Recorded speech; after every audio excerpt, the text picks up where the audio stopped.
तो बहुत सुंदर अवसर आप लोगों को प्राप्त हुआ है, तो इसका लाभ उठाना चाहिए, क्योंकि साधु समाज और सत्संग से बढ़कर इस संसार में दूसरा कोई लाभ नहीं है।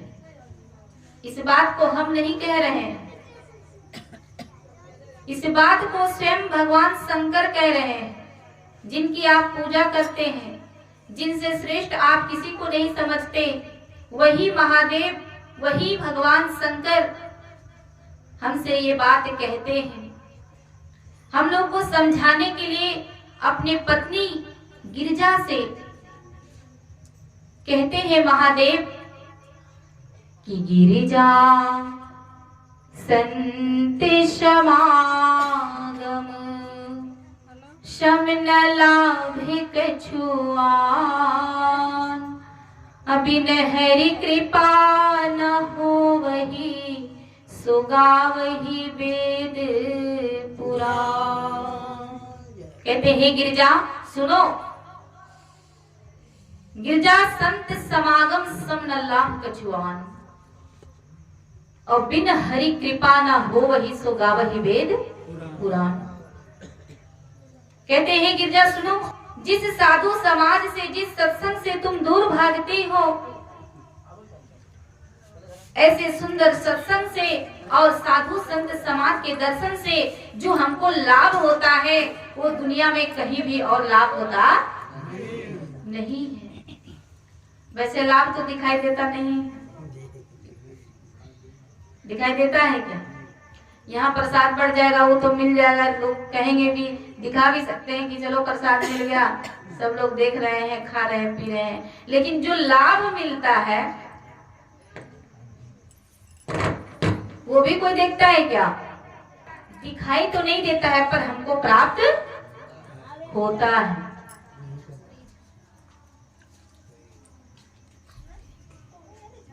लेकिन इस लाभ को कोई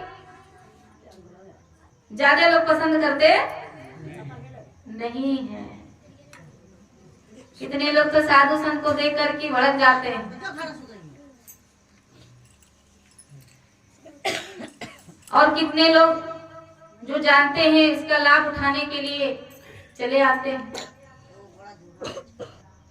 ये माता पार्वती जी भगवान शंकर से पूछते हैं कि हे प्रभु, मुझे एक बात समझ में नहीं आती कि ये संसार परमात्मा ने इतना सुंदर बनाया, और उससे भी सुंदर इस धरती में एक वस्तु बनाई जिसका नाम है मनुष्य।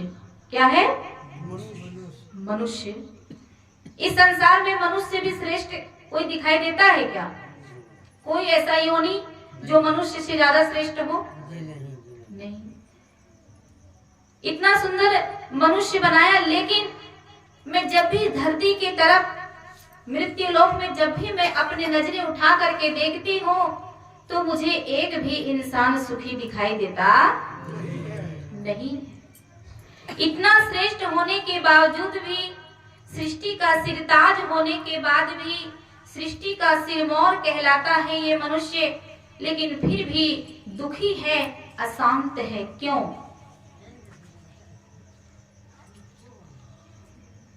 आपको पता है क्यों दुखी है, क्यों अशांत है? तब भगवान शंकर कहते हैं कि हे देवी, उमा कहूं ते लोग अभागे, और हरि तजी हो ही विषय अनुरागे। हे देवी, मैं क्या बताऊं इस संसार को? इस संसार ने उल्टी रीत अपनाई है। क्या अपनाए हैं? उल्टी रीत। जहां पर प्रेम करना चाहिए वहां पर नफरत करते हैं, और जहां नफरत करना चाहिए वहां प्रेम करते हैं। उल्टी रीत अपनाए हुए हैं। कहते हैं एक मनुष्य को परमात्मा से प्रेम होना चाहिए, लेकिन प्रेम किससे है? परमात्मा ने जो दुनिया बना दिया, संसारिक वस्तुओं से प्रेम है, विषयों से प्रेम है, लेकिन भगवान से किसी को प्रेम नहीं है। हरि तजी होई विषय अनुरागे, हरि को तज दिया है, उसको विसार दिया है, इसीलिए आज का मनुष्य दुखी है और अशांत है।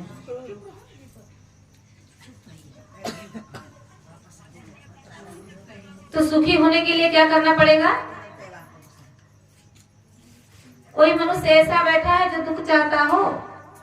कोई नहीं चाहेगा। कौन चाहता है? जरा हाथ उठाइएगा।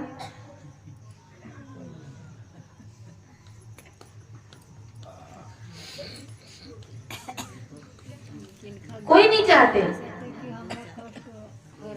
सब लोग सुख चाहते हैं।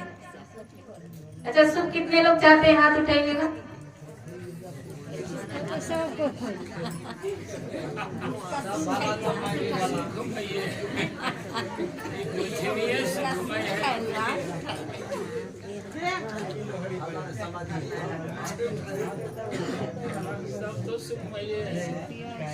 मिलता है सच्चा सुख केवल भगवान तुम्हारे चरणों में।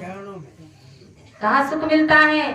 भगवान के चरणों में। जिसे भगवान के चरणों से प्रीत हो जाता है वो इंसान सुखी हो जाता है। क्योंकि माता पार्वती जो है वो भगवान शंकर को मस्त देखकर, मगर देख करके पूछते हैं कि आप किसमें इतना मस्त रहते हैं, हम पर ध्यान ही नहीं देते, कहाँ खोए रहते हैं, पता चलता नहीं है। तब जाकर महादेव जी कहते हैं कि हे देवी, परमात्मा के नाम में मस्त होना जो परम आनंद का सुख देता है, परमात्मा के नाम में तल्लीन होना हमें वो सुख देता है जो दुनिया का सुख हमारे सामने कुछ भी नहीं है। लेकिन हमारा जो जीवन है बचपन से लेकर बुढ़ापा तक बीत जाता है, लेकिन हम उस परमात्मा के आनंद को नहीं पा पाते हैं, इसीलिए हमको कष्ट होता है, दुख होता है। लेकिन चलते तो हैं सुखी होने के लिए कि चलो हम भी भक्ति करेंगे, सुखी हो जाएंगे, लेकिन जो लोग भक्ति करते हैं उसके जीवन में ज्यादा कष्ट आता है। पता है कि नहीं? सुख सागर में भी लिखे हुए हैं कि भक्त को कभी भगवान सुख नहीं देते। ये बाहरी सुख नहीं देते उन्हें। अरे जो भगवान का भक्त होते हैं वो तो संसार का सारा सुख त्याग देते हैं, उन्हें संसार का कोई सुख नहीं चाहिए। जिस सुख के लिए तरसते हैं वो सुख इतनी आसानी से नहीं मिलता, बहुत पापड़ बेलने पड़ते हैं।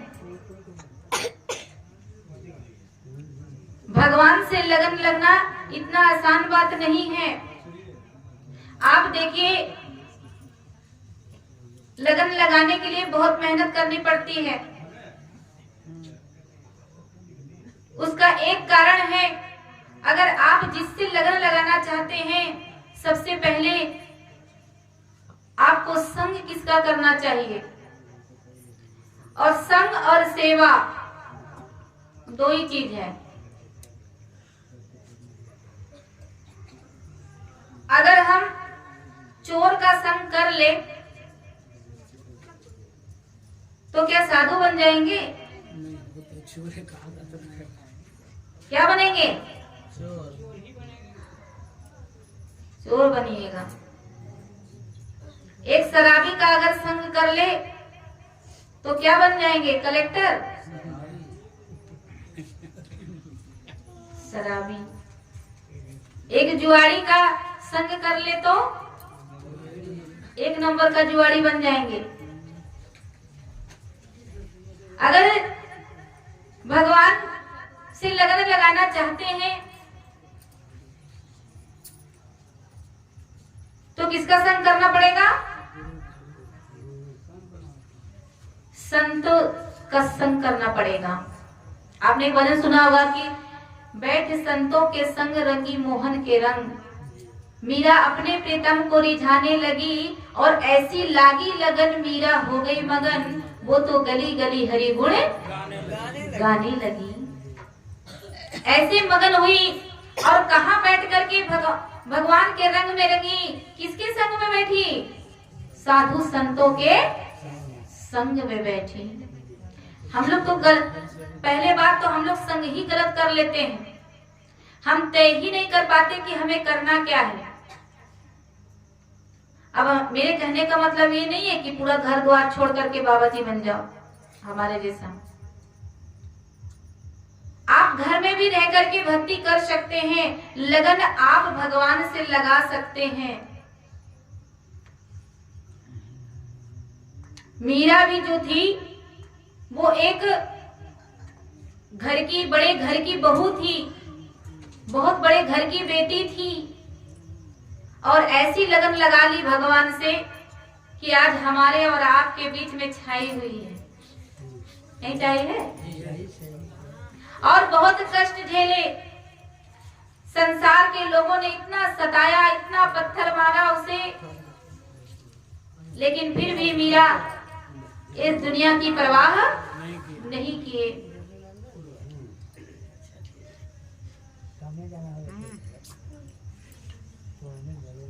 कहते हैं कि जिनके हृदय में परमात्मा बस जाते हैं उसे संसार की चिंता होती नहीं है।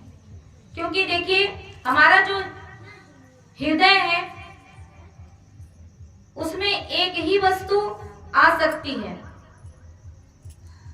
या तो जगत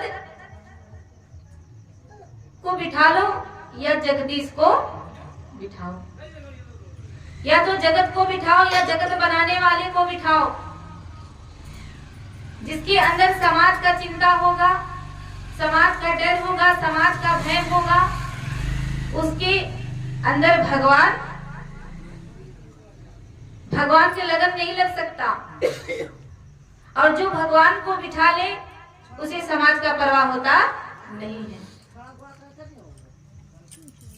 वो कहते हैं लोग जीते हैं दुनिया का डर से, मुझे दुनिया की परवाह नहीं है। कुछ लोग तो दुनिया की डर से ही जीते हैं। अगर हम ऐसे भक्ति करेंगे तो पता नहीं लोग क्या करेंगे। किसी की बहू अगर सत्संग में चली गई, आकर बैठ गई, तो लोग क्या कहेंगे। अगर एक भजन गा दी तो पता नहीं लोग क्या कहेंगे। फलना ढकने की बहू सत्संग में जाती है, भजन गाती है, लोगों की चिंता, पता नहीं क्या कहेंगे।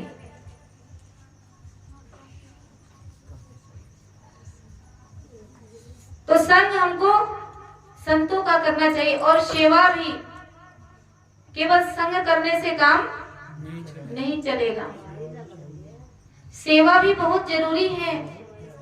देखिए आप एक प्रैक्टिकल तौर पे देखिए, जो इंसान जिसकी अधिक सेवा करता है उसी से लगन लग जाता है, लगता है ना। जिसको अधिक समय देता है, अगर एक इंसान ने बकरी पाल रखा, बहुत बकरी की सेवा करे, अगर बकरी को कुछ हो जाता है तो उस मनुष्य को भी दुख होता है कि नहीं। कोई बड़े प्रेम से अगर गाय पाले, गाय की सेवा दिन रात किए, अगर गाय किसी कारणवश गुजर जाती है या कुछ हो जाता है तो उस पालने वालों को थोड़ा दुख होता है, नहीं होता है? क्यों होता है? क्योंकि उसकी सेवा करें।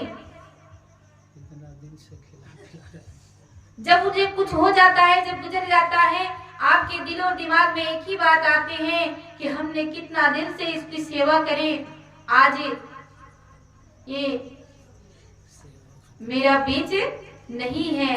अगर सेवा हम जिसकी करेंगे उसी से हमारा लगन लगेगा। इसीलिए हमारे महापुरुषों ने कहते हैं कि संतों की सेवा करो। किसकी सेवा? जब संतों की सेवा करेंगे तो भगवान से लगन लगेगी। क्योंकि भगवान डायरेक्ट नहीं आते, डायरेक्ट नहीं मिलते, किसी के माध्यम से मिलते हैं।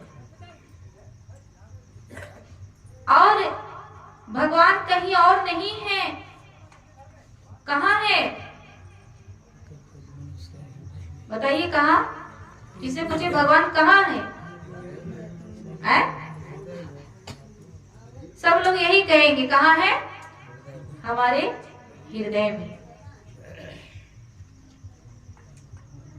लेकिन जब पूजा करने की बारी आएगी तब कहाँ जाएंगे? मंदिर चले जाएंगे। क्यों? उस वक्त आपके हृदय से भगवान निकल जाती है क्या? फिर ये मूर्खता वाली बात। वैसे तो हमारे हृदय में है, लेकिन जब पूजा करने की बारी आएगी, उनके दर्शन की बारी आएगी तो कहाँ जाते हैं? मंदिर चले जाते हैं। ऐसा नहीं कि मंदिर में भी है, वो है हर जगह पर नजर आता नहीं, और बिना योग साधन के उसे कोई पाता नहीं। वो हर जगह मौजूद है, लेकिन नजर किसी को आता। कैसे मौजूद है? जैसे दूध में माखन। कैसे? दूध में माखन होता है, लेकिन माखन दिखाई देता है क्या? बिना युक्ति किए उस दूध से माखन निकलता नहीं। जैसे पत्थर में आग होता है, लेकिन ऐसे दिखाई देता, लेकिन जब दो पत्थर को आपस में टकराया जाए तो आग की चिंगारी देखने को मिलता है। ज्यों तिल माही तेल है, ज्यों चकमक में आग, तो तेरा साईं तुझ में है, जाग सके तो जाग। ज्यों तिल माही तेल है। तिल आप लोग देखे हैं कि नहीं? कितना छोटा सा पदार्थ होता है, लेकिन उसमें तेल छिपा होता है। अगर हम चाहें कि उस तिल को पीस करके हम सारा तेल निकाल ले तो निकलेगा? क्या करना पड़ेगा? तिल को क्या करते हैं आप लोग?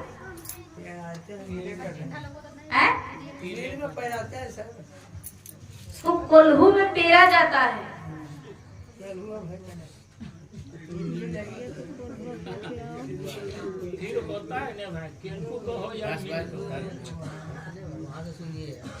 अरे आप लोग कुछ भी कहते हैं, उसको कहा तो कोल्हू में ही तेल पेरा जाता है।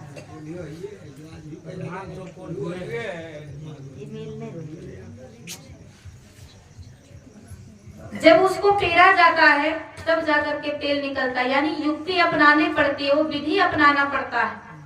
ठीक इसी प्रकार से परमात्मा भी हमारे हृदय में बहुत करीब है, लेकिन जब हम कोई विधि को अपनाते हैं, सदगुरु के द्वारा बताए गए जब विधि को अपनाते हैं, तो वही परमात्मा हमारे हृदय में प्रकट हो जाते हैं, जैसे दूध से माखन प्रकट होता है। लेकिन आज के मनुष्यों को ये दिलो दिमाग में बैठ गया है कि भगवान मिलते नहीं है। पर इस कलयुग में भगवान बहुत आसानी से मिलते हैं। कैसे? जैसे ये बल्ब जो जल रहा है, ये बल्ब, इस बल्ब का आविष्कार किसने किया? वो पढ़े लिखे बैठे होंगे अच्छे खासे लोग। Thomas Edison. हाँ, एडिसन ने किया। और इस बल्ब, एक बल्ब को सिर्फ जलाने के लिए उसको कितना समय लगा?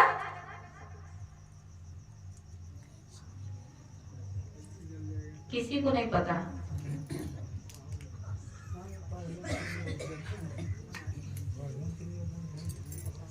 कितना समय लगा? कुछ तो बोलो अल्लाह से। आजकल के लोग पढ़ लिख रहे हैं, मैं बीए।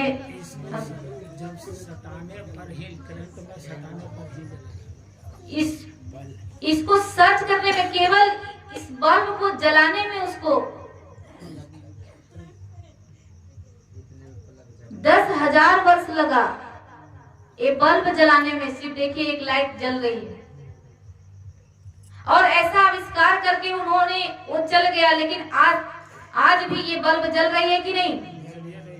लेकिन उसको जलाने में, सर्च करने में कितना समय लगा, कितना समय बर्बाद किया। लेकिन आज का मनुष्य अगर एक बल्ब जलाना चाहे तो कितना समय लगता है? एक सेकेंड, यहाँ स्विच दबाओ और बल्ब जल जाता है। तो आसान हो गया कि नहीं? इसी प्रकार से 87,000 वर्ष तक समाधि में लीन रहकर हमारे महान पुरुषों ने परमात्मा को खोज लिया, सर्च कर लिया और वही फॉर्मूला छोड़ करके चले गए हमारे लिए। लेकिन आज हम उस फॉर्मूले को अपनाते हैं तो हमको एक सेकेंड भी परमात्मा को देखने में ज्यादा टाइम लगता नहीं है।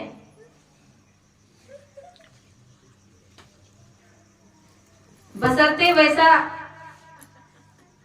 गुरु होना चाहिए, वैसा सदगुरु होना चाहिए जो पल में हमको परमात्मा का दर्शन करा दे। इस प्रेम से बोले सदगुरुदेव भगवान की, सांचे दरबार